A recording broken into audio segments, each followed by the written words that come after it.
A ideia dos personagens que fazem de tudo pra mulher é um assunto que sempre está em alta dentro da cultura pop ou geek.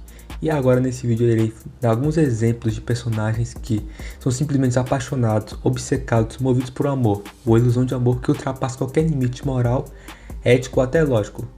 O que liga a todos eles é a ideia de que essa mulher é a razão de existir deles, mas cada um lida de um jeito diferente, alguns mais trágicos, outros mais tirânicos. E já aproveita e comenta outro personagem que também se encaixa nessa lista e qual dos personagens que eu irei citar é o seu favorito. E também já aproveita, se inscreve, deixa o like porque isso me ajuda muito demais.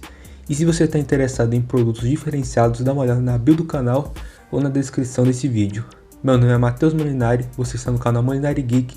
E sem mais enrolação, vamos para a análise dos personagens que fazem de tudo por uma mulher.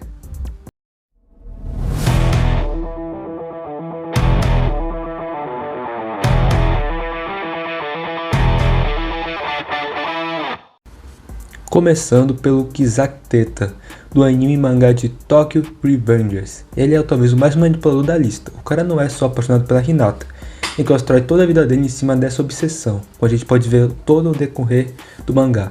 Só que o problema do Kizaki é que ele não entende o que é amor de verdade. Para ele, amar alguém significa possuir essa pessoa. Ele cria essa ideia doentia pela Hinata Tachibana. E como ele vê que o Takemichi, um cara completamente mediano, tem o que ele quer, ele surta. Ele não quer só conquistar a Hinata, ele quer provar que ele é superior, que ele merece ela mais do que qualquer um. Isso acontece quando ele causa o conflito, que a Hinata vai defender um gatinho que está sendo maltratado, ele se esconde, enquanto o Takemichi banca o super-herói e vai lá e defende a Hinata. Por isso que ele fica falando pro Takemichi, meu herói. E para isso, ele não mete esforços para poder conseguir a Hinata. Ele manipula gangues, ferra a vida de todo mundo, mata sem piscar friamente as pessoas. E no fim das contas, ele não ama a Hinata. Ele ama a ideia de que ele deveria ser dele, e quando percebe que nunca vai ter esse amor, ele entra em colapso. É um caso clássico de obsessão destrutiva, onde o cara se afunda cada vez mais na própria loucura até acabar sozinho e derrotado. Agora, se o Kizaki é um manipulador e é ardiloso, o King, ou Shin, de Hokuto no Ken, é o tipo tirano apaixonado. Diferente do Kizaki que age nas sombras, King é um cara que tem poder para simplesmente tomar tudo que ele quer. E foi exatamente isso que ele fez com a Yuria. Ele não tenta conquistá-la com carinho, ele impõe sua presença pela força, mas ao contrário do que um vilão raso faria, o Shin tem um toque trágico. No fundo ele realmente ama a Yuria, mas esse amor vira uma obsessão doentia. Ele reconstrói cidades, se torna um governante temido da Saltland, tudo isso para dar a Yuria um mundo onde ele precisaria dele. Mas o amor verdadeiro não funciona assim, e a Yuria nunca corresponde. O arco dele é um dos mais pesados, porque no final ele percebe que apesar de ter tido tudo, poder, riqueza, exércitos, ele nunca conseguiu o que realmente queria. Isso quebra o cara, ele percebe que seu amor foi inútil, e que a mulher que ele tanto queria nunca o amou, e que tudo o que fez foi em vão. E mano, esse tipo de tragédia bate diferente, porque mostra o quão vazio o poder pode ser quando não vem junto com algo genuíno. O Shen de The Walking Dead é outro exemplo clássico desse tipo de personagem, mas diferente dos outros, o caso dele é mais pé no chão. Sem exagero das gangues, poderes ou super ciência. Ele é só um cara comum que deixa consumir pelo sentimento de que deveria ter aquilo que o melhor amigo tem. O arco do Shen é muito baseado na ideia do amor versus sobrevivência. No começo ele cuida da Lori e do Carl, achando que o Rick morreu. Ele realmente acredita que pode ser o novo marido e pai daquela família. O problema começa quando o Rick volta. O Shen não aceita perder esse lugar. E o que antes era o amor vira um instinto possessivo. Ele não é como Kizaki, que trama nas sombras, nem como King, que tenta dominar pelo poder. Ele vai na base do impulso e da brutalidade. E é isso que faz ele ser tão interessante. Ele não é um vilão clássico, ele é um cara que ama demais. E por conta disso vai perdendo qualquer limite moral. O que mais pesa no Shen é que ele tem razão em várias coisas. Ele vê o mundo do jeito que ele realmente é. Cruel, onde os fracos não sobrevivem, enquanto o Rick ainda tenta manter a moralidade. O Shen já percebeu que não dá pra viver assim, no apocalipse zumbi. Isso faz dele um cara que poderia ser um líder incrível, mas que deixa o lado emocional ruinar tudo. Ele quer proteger a Lori e o Carl? Sim, mas ele quer isso porque se importa com eles, ou porque não aguenta essa ideia de perder o Rick. A linha entre amor e egoísmo vai sumindo até mesmo que ele se destrói. Ele vai se corrompendo até mais, causando assim a própria morte. A grande tragédia do Shen é que outro cenário ele poderia ter sido um grande herói. Ele tem a habilidade de visão de sobrevivência.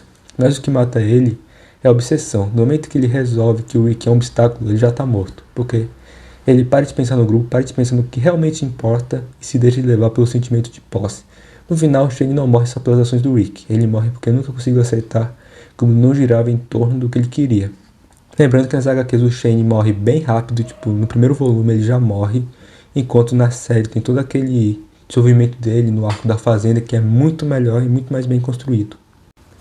Falando do Mr. Freeze, talvez o mais trágico de todos, ele não é uma mulher viva, ele é uma lembrança, uma promessa congelada no tempo. A Nora é mais do que uma pessoa para ele, ela virou um símbolo, um propósito. E é isso que faz o Freezer ser tão icônico, ele não quer machucar o mundo por maldade, ele só quer trazer de volta a única coisa que fez sua vida valer a pena. Mas como os outros da lista, ele cai na armadilha da obsessão. Ele já perdeu a mulher que ama, mas se recusa a aceitar isso. Tudo que ele faz, os crimes, a vingança, a frieza, literalmente, e é só um reflexo de alguém que não sabe lidar com a perda. Diferente do Kizak e do King, ele não busca controlar a mulher amada, mas sim resgatá-la de um destino inevitável. O que torna ele tão fascinante essa dualidade entre um cara que faz coisas horríveis, mas por um motivo que qualquer um pode entender, o medo de perder quem se ama.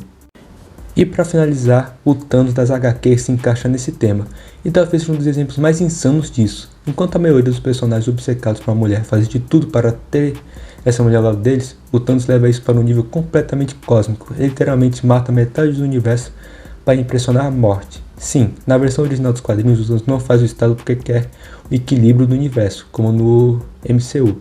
Ele faz isso porque é apaixonado pela própria personificação da morte, que aparece como uma entidade feminina. O problema é que o amor do Thanos nunca é correspondido. A morte não dá a mínima para ele. Ele nem fala com ele diretamente. E quando fala, é para rejeitar. Mas em vez de aceitar e seguir em frente, ele entra em uma espiral de loucura onde tenta desesperadamente provar que é digno dela. Ele não é só um cara que ama demais, ele é um cara que destrói galáxias inteiras para tentar comprar esse amor. E é aí que ele se encaixa perfeitamente nesse assunto. Ele confunde amor com validação. Ele acha que se ele fizer algo grande o suficiente, a morte finalmente vai olhar para ele com carinho. Mas no fim ele só se afasta ainda mais do que queria. Uma curiosidade também, o Deadpool nas HQs só é imortal porque o Thanos conseguiu fazer ele ficar imortal com as joias do infinito, por causa que a morte, que o Deadpool vivia morrendo, ele ia se encontrar com a morte. E os dois tinham um caso. Então só por causa disso, desse amor doentio do Thanos, o Deadpool é imortal. No fim das contas, todos esses personagens mostram como o amor pode ser uma faca de dois gumes. Quando vira obsessão, pode levar alguém a cometer atrocidades, a destruir a si mesmo e os outros. Mas o que mais pega nesses casos é que no fundo dá pra entender eles. Todo mundo já amou alguém que não podia ter. Todo mundo já sentiu o peso de um sentimento não correspondido ou a dor de uma perda. A diferença é que a maioria das pessoas aceita isso e segue em frente. Esses caras não. Eles deixam esse amor definir quem são. E é aí que mora a tragédia. E rapaziada, comentem qual desses personagens é o favorito de vocês. Se vocês se identificam com algum caso, eu espero que não. E também aproveitem, se inscrevam e deixem o like, que isso vai me ajudar demais. E também dá uma olhada na descrição do vídeo, no link e também na bio do canal. E muito obrigado a todos que assistiram até o final. Tamo junto e falou!